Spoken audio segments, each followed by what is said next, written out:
for listening to our testimony today.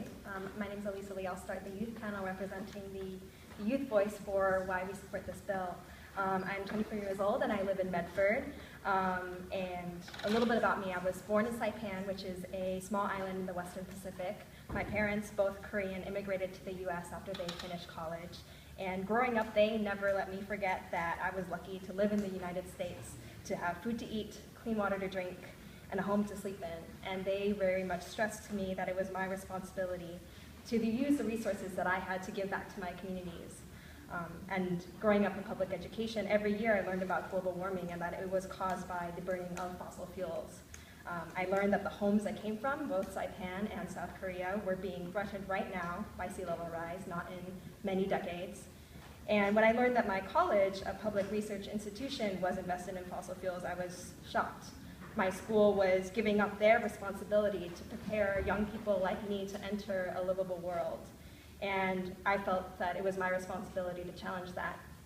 So I started a divestment campaign at that school. And since then, over 120 educational institutions have divested and hundreds of campaigns have sprung up. This movement, this vibrant movement of students have said that we as youth have not only the responsibility, but also the power to stop the influence of the fossil fuel industry. There is really fertile ground for this movement everywhere you go. In Massachusetts, Hampshire University became one of the first colleges to divest in 2012. Lesley University committed in 2015. 1 year later, the UMass system became the first major public university system in the country to divest from fossil fuels, and later that year, Boston University announced that they would begin divesting from coal and tar sands. Trillions of dollars are no longer going to be invested in fossil fuels, and it is becoming increasingly recognized by institutions of all political leanings, including the Financial Times and Forbes, that fossil fuels are not viable long-term. And this shift has happened because young people like me recognize that we didn't have to allow fossil fuel companies to continue their influence.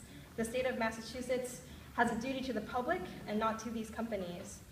And there are generations who have been waiting for you to take this step, and entire generations to come that will honor this decision.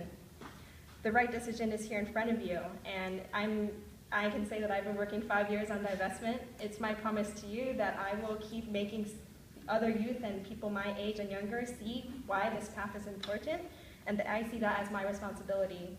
Please live up to yours, starting with voting in favor of this bill. I'm going to pass it to Matt.